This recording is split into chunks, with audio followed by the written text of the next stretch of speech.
एबे आसला खुशी खबर उपमुख्यमंत्री प्रभाती परिड़ा कले बड़ घोषणा। तेबे मिशन शक्ति रे कार्य करथुवा सीआरपीएफ और ईसी दीदी पई आसला बहुत बड़ खुशी खबर। तेबे बढ़िबा को जाउछि बकेया दरवा सहित मिलिबो स्थायी नियुक्ति। एने उपमुख्यमंत्री प्रभाती परिड़ा कोन घोषणा करछिंती जानिबा पूर्वरु आपण माने हम चैनल को प्रथम थर को पई आस्थिले चैनल को नियति भाबे सब्सक्राइब करी पाखरे आस्तुवा बेल आइकन को ऑल बटन रे सेट करे सहित वीडियो भल लागिले नियति भाबे वीडियो को लाइक करी डिस्क्रिप्शन रे लिंक अछि जाय कि टेलीग्राम चैनल रे जॉइन जानतु। तेबे मिशन शक्ति रे काम करथुवा सीआरपीएफ और ईसी दीदी माने राज्य सरकार दाबी करुछंती कि तांको स्थायी नियुक्ति मिलवा सहित बकेया दरमा वृद्धि हो एबर कि अवसर प्राप्ति पर पेंशन सहित आर्थिक सहायता में मिलु।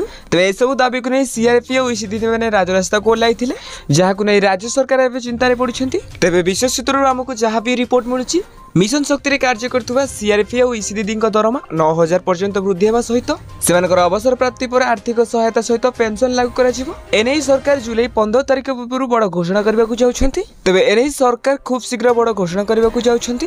तेबे जबे भी सरकार बड़ घोषणा करबे आपण मानकु हम सर्वप्रथम जणाई देबु। तो आपण माने सर्वप्रथम जणा पय हम चैनल को सब्सक्राइब करंतु। आ हां ए वीडियो कोठी देखुछंती नियत भाबे कमेंट बॉक्स रे कमेंट करंतु।